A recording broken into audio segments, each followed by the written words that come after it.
मैं नालंदा विश्वविद्यालय बोल रहा हूं। आज मैं आपको मेरा ऐसा गौरवशाली इतिहास बताने वाला हूं जिसके बारे में आज की पीढ़ी कम ही जानती है।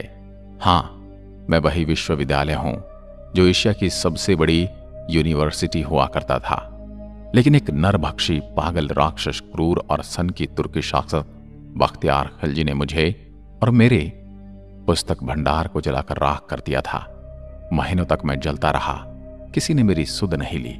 मैं सबसे पहले मुझे जलाने वाले के बारे में बताऊंगा, उसके बाद मेरी खोज कैसे हुई, उसके बाद मैं अपनी बनावट बताऊंगा, उसके बाद मैं आपको मेरी अलग अलग विशेषताओं से अवगत कराऊंगा, और सबसे पहले मैं नालंदा को क्यों तहस नहस किया गया वो बताता हूं।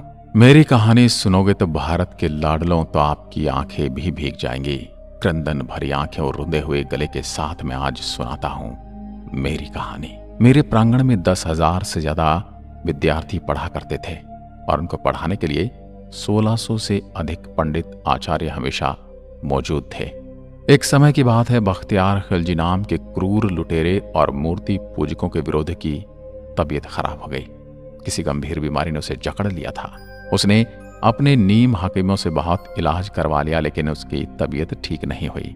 उस समय एक यात्री मेरे प्रांगण में घूमते हुए सभी विषय पर पढ़ने वाले आचार्यों से भेंट करते हुए मोहम्मद बख्तियार खिलजी के राज्य में जा पहुंचा। वहां उसे पता चला कि वो अभी बीमार है तो मिल नहीं सकता। उस यात्री के विशेष आग्रह पर बख्तियार खिलजी मिलने के लिए तैयार हुआ।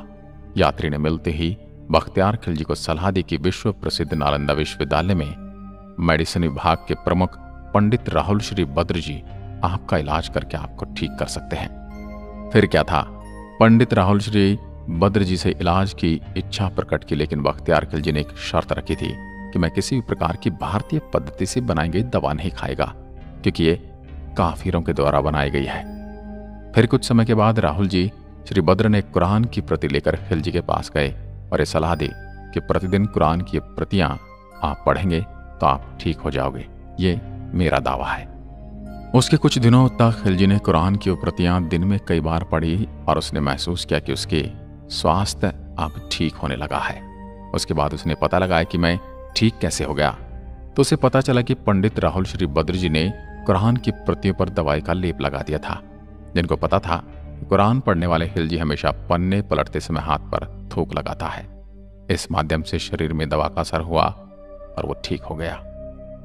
उसी के तुरंत बाद खिलजी को यह बात सहन नहीं हुई कि मेरे नीम हकीमों से मैं ठीक नहीं हुआ, परंतु काफिर की दवाई ने मुझे ठीक कर दिया।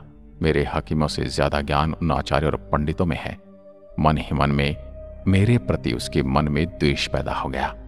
मैं नालंदा विश्वविद्यालय पूर्ण रूप से शांति का संदेश देने वाले भगवान बौद्ध से प्रेरित था। जगह जगह पर भगवान बुद्ध की प्रतिमाएं और स्तूप बनाए गए थे। हर आचार्य, पंडित, हर विषय में परिपूर्ण बड़े बड़े ज्ञानी और बड़े विद्यार्थी सभी भगवान बौद्ध के सामने नतमस्तक होकर शिक्षा ग्रहण करते थे। ये बात खिलजी को सहन नहीं हुई, क्योंकि वो एक मूर्ति भंजक था। मूर्ति पूजकों को मारना वो अपना धर्म समझता था और एक मूर्ति पूजक द्वारा इसका इलाज करके ठीक करना उसे अपने धर्म की तौहीन नजर आई। फिर अचानक एक दिन मैंने असंख्य घोड़ों के पैरों की टाप सुनी, कंपन को अपनी ओर आते महसूस किया। लेकिन मैं तो शांति और शिक्षा के लिए विश्व में विख्यात था, मुझे किस बात का डर था। खिलजी और उसके घुड़सवारों ने मेरे सभी दरवाजों को बाहर से बंद किया और एक टोली अंदर घुस गई। उसके बाद मैंने जो क्रूर खेल देखा, मेरे प्रांगण में जो शब्दों में बयान नहीं कर सकता। कहना बड़ा आसान है, लेकिन जो मैंने अपने आचार्य, पंडित और विश्व के अलग अलग कोने से आए विद्यार्थियों का टपकता खून देखा, मैंने अपनी